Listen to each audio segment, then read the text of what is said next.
Hey, what's going on, friends? My podcast every day is broken up into two parts on the free platform. The first part, Act 1, is right now. When it's all done, go right on over to Act 2 to get the second half of the podcast. Thank you so much for checking out my show. Welcome in, friends, to the Eric Zane Show podcast, a daily show where I discuss news, nonsense, and my personal opinions. Each and every day from the Impact Power Sports studio, Impact Power Sports. You can find them in Rockford, Michigan, or online at impactpowersportsmi.com. Great place to pick up a Yamaha golf cart or perhaps an ATV, UTV, motorcycle, e-bike, go-kart. Oh, my God. List goes on and on. They got a full service department. And find out more information at impactpowersportsmi.com. Got a number of things to talk about today. I'm going in like 5 different directions. But first and foremost, I got into the YMCA yesterday. And I said, I'm going to go catch a swim. And I got my thing done. I'm not going to bore you with all those details. All you need to know is that it dawned on me that yesterday when I walked into the YMCA that you know how I like to wear the same hoodie for a few days in a row like I am right now? And this is the one that my daughter bought me for Christmas. It says, bring back bullying. Well, I would say that if I had remembered, I would have said, I got to take this off. I don't want to be walking through the YMCA with this on. But that's exactly where I was. And I noticed it was quite a attention grabber. And, I mean, this is a nice place. You got kids that are there that probably are bullied. You know, I'm walking by the area where the kids have, like, the after-school program. They come, like, maybe only one parent, or maybe they are actually bullied. I'm wearing gear that says, fuck you. And I'm like, oh, fuck, this is bad. I don't. You know, I might wear this to the grocery store, but the YMCA, that is not the place where you want to be wearing this. So I felt instantly bad, and I ducked into a corner to get it off as quickly, not my dick, to get the sweatshirt off as quickly as possible, and then continued on my day. Because I don't want to be that. I don't want to be the guy. I mean, I want to wear it, but at the same time, I've got some discretion. You know, Badger says, great WATB yesterday, EZ. And, sorry, Alan just cracked a joke that made me laugh. I'm on Who Are These broadcasts yesterday, and we decided we were going to try to reel in Kevin Brennan, and it completely worked. It worked flawlessly. He's another live streamer. And nobody watches our show. But yesterday, everybody watched our show. I mean, relatively speaking. And we make money by people give you a few bucks and they send you a super chat, is what it's known as. It's a way to give tips. And that's the only way that show generates any type of income for us. And typically, we'll get $10 between us, or I should say $20 between us, $30 between us. If we're lucky, $40 between us. And it all kind of boiled over. I don't want to give you all the details in the backstory because it's fucking boring. But my partner, Christian, the week earlier, raged out at some guy who is a pal of Kevin Brennan's on another show, the Hughesy Show. And then on our show last week, we reviewed Christian's rage out, which then that tipped Kevin Brennan off that his pal, Stevie Lou, the one that Christian was raging at, he then made fun of our show. So then all this week, we were like, hey, maybe we'll get Kevin to, what they do is they call it stream sniping. So we're doing our show yesterday, and our goal was to get Kevin to take the feed of our show and then make fun of us while we're doing our show. And he did. And that's a very, very good thing because it introduces us to new people. Whether they love us or hate us, that doesn't matter. And so we did that show, and we generated $375 in these tips, which is, I mean, that's probably more than what we get in a whole year on this show. So that was awesome. And now this Stevie Lou character is, hold on a second. Darla, quit. Hey. The Stevie Lou guy is saying to Kevin, he's kind of like Kevin's assistant. He's like, yeah, you got to send this Eric Zane the link to our show today so that he can be on. And I'm like, oh my God, yes, that would be awesome. Now I want to be totally transparent with you. I like these people. They make me laugh. And nothing in any of this is serious. I don't believe in, there's no hatred in my heart for any of these people. Nick says, I'm happy for you, but what kind of losers spend money tipping random live streamers?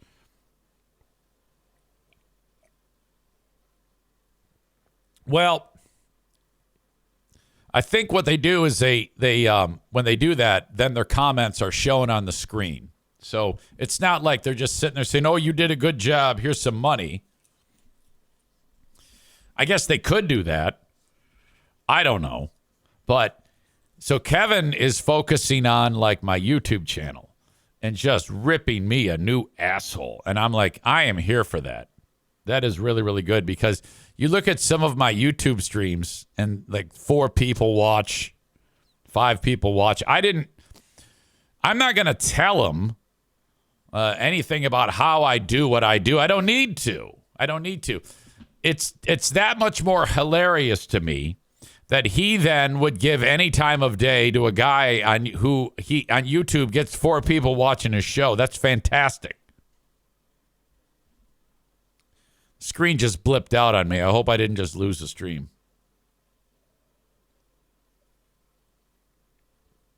I got to get more coffee before I tell you about the legal proceedings that I'm involved in.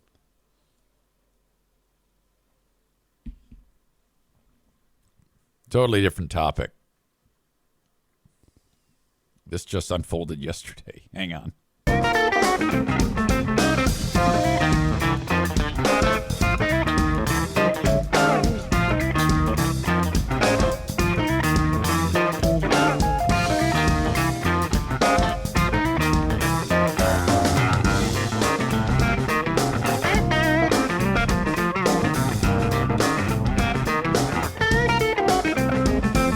Okay, I'm back. Yesterday, while that was all unfolding, it's the back half of the day, probably like 4 or 5 o'clock. My doorbell rings, and I actually was kind of right there when it rang, and the dogs go nuts. And I look, and looks to be a older dude there. I'm like, okay, what's up with this? I open up the door. I kind of squeeze out because there's 3 dogs trying to get to him. And he immediately seems very warm and pleasant. He says, hey, you've been served. I go, oh, okay. For what? He goes, I don't know. And I don't have it here. There was a check for $56 and a subpoena ordered to appear and or produce. And it says the case number and the judge. And I don't know anything about this. Tyler says, didn't he say Patreon would be the first to know? Well, yeah, but I'm not going to give you all the details here. Okay? Yesterday on the Patreon, I said something is going on, and you won't know about it until I tell you on Patreon, which is 100% true. Like, I'm not going to tell you everything here. In fact, I'm not even going to tell you anything on today's Patreon until this is in the rearview mirror. I don't even know what this is about. In fact, it happened yesterday just before the Patreon. So that's why I came to you and said, hey, you won't believe this. Something's going on. You won't know about it until the specifics of it until I tell you on the Patreon. So I'm not going to get ultra specific here. So don't freak out just because I'm telling the free audience. I'm not really telling tales out of school here. But I guess, and I had to look up what this even meant. I thought like I got sued or something, but no, I didn't get sued because I immediately called the Italian, and the Italian says, okay, hang on, let me get somebody on the line here who specializes in this. But there are two local hillbillies that are fighting. You got Hillbilly Team A and Hillbilly Team B. I'm not going to tell you who these people are. But one hillbilly seems to think that I need to be ordered to appear at the time and place stated below. And I guess it's on Microsoft Teams next Thursday at 9 a.m. So also one of the reasons why I'm telling you this is because I will probably be late on Thursday's show next week. This is not that informative, but it says I have to testify at deposition. The deposition will be visually recorded, and that is all the information I have. But I flip it over, and the person requesting this is someone I do not know who signed it. And it looks like the person who signed it has cerebral palsy, who I would assume, in fact, it's this person who signed it is either a judge or a clerk or an attorney. Okay, so I guess I have to click on this link here, and then I talked to the Italian. He goes, yeah, they want to ask you questions. I'm like, all right, I can answer questions. What about you? He goes, oh, I'll be there. And I go, well, it's about damn time you did something. I pay you every month. And then there's a separate one between these two hillbillies. And in this one, I have to actually be there at the physical court for, and I think you'll do it in like a conference room, sit across from each other and answer questions. This is the one where you like swear under oath. And that one happens Tuesday, April 14th at 9:30 a.m. And the same guy with cerebral palsy signed it. God, you got to work on that signature, fella. All right. Failure to obey the commands of the subpoena or to appear at the stated time and place may subject you to penalty for contempt of court. Well, I don't want that to happen. Hell no. I am looking forward to this, whatever this is, between these two hillbillies. I don't think they're hippies.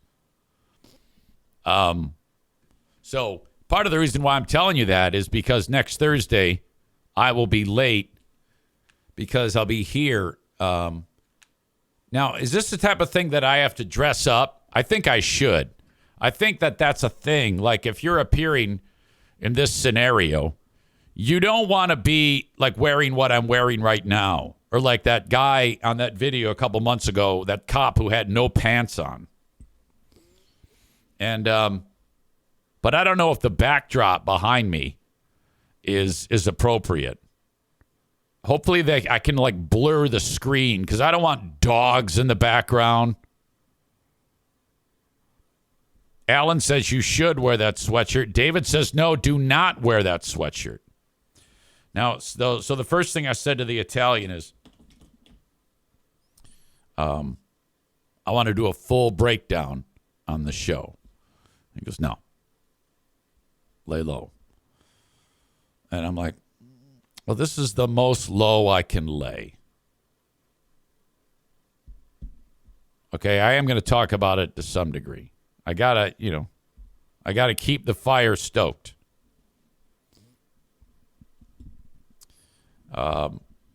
Linda, who knows everything there is to know about court proceedings, she says, yep, and address the judge if there is one as sir or ma'am. Oh, no, I would say your honor. Big Buddha says, are you on hillbilly team A or B? That's the thing. I am not on either side of these team hillbillies. It's one hillbilly. It has a problem with the other hillbilly, as I understand it. I would not be surprised if someone involved in what I just shared with you is actually taking part in this show right now. So I'm going to do what I'm going to help the process, okay? I'm looking forward to it.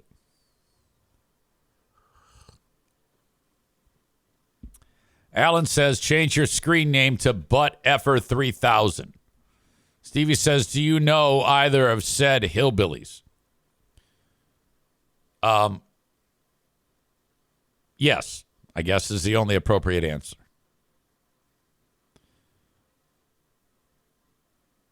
Donko says, are these Zaniacs? No.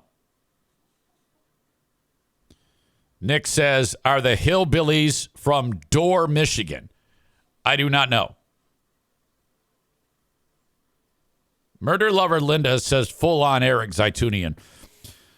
That's 100% correct. And I think, though, you have to mix in some Eric Zane in order to get the full charm. We all know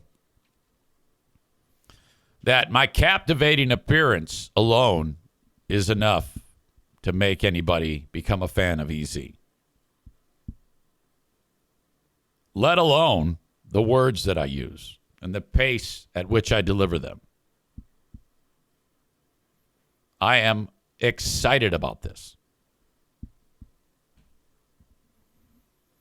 Cole says, is it, and that's Cole in Colorado Springs, says, is this Stalkerito? No.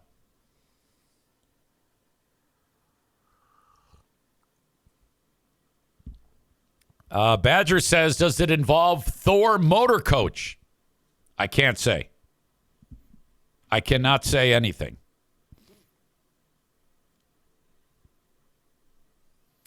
All right. So that is kind of bubbling under. I'm waiting to hear back from the Italian because, and I'm like, God damn it, what the fuck do I pay you for? Can you at least just respond? I literally wrote, what do I do now? You know, that's the type of thing where you want to have, I guess, an attorney with you. Because if you speak, sometimes they'll ask you a question. And you may not want to answer that. Or you may not have to answer that.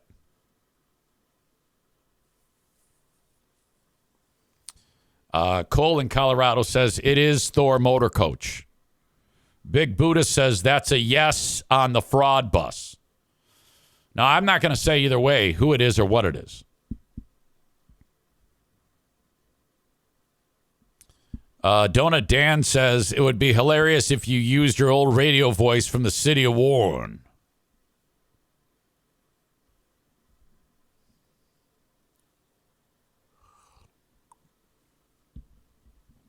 All right. I do know that this is going to cost me some money because fuckface, the Italian, has to spend time with me on the actual thing next Thursday so that he can, like, object or say, don't answer that. Objection, Your Honor. And then in April, he has to join me again, and that means I got to pay for fucking travel over here, buy him lunch, have him sit his ass down, and scream objection every 5 minutes. Objection, Your Honor. So that's what he's going to do.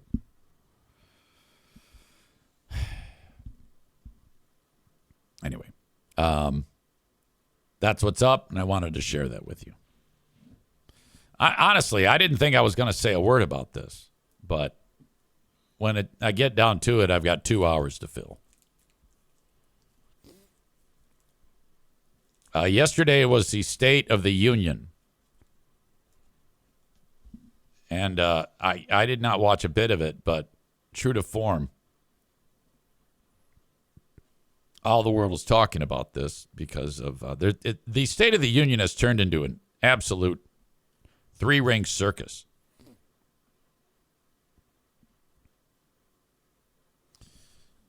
And I'm kind of glad. It's entertaining. You had the one guy, the member of Congress, the black guy with the cane, who looks like a black vampire. And he was holding up a sign that said, "Black people aren't apes." Which, you know, I really wish that didn't happen. That Trump did not, Al Green is his name, did not post that fucking video of the Obamas as apes. It was such bullshit. The ABC News did a key takeaways from the State of the Union. Let's check that out. Is back, bigger, better, richer, and stronger than ever before.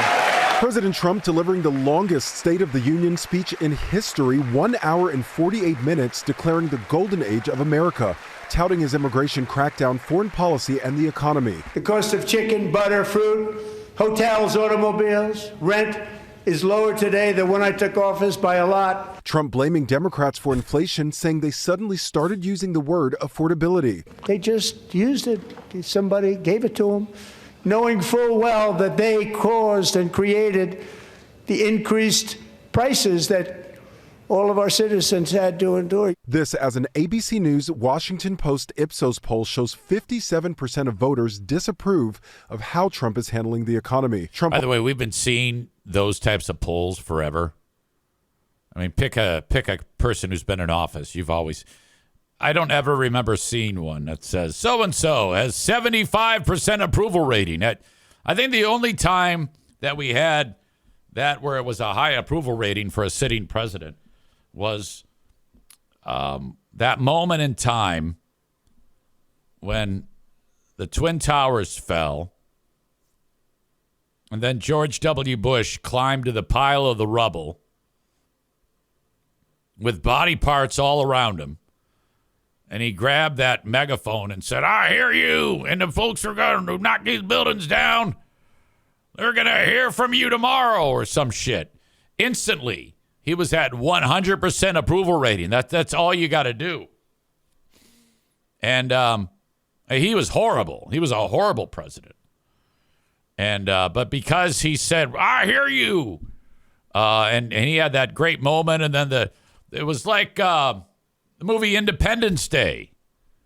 And instantly, he became a legend, but he was a huge pile of shit.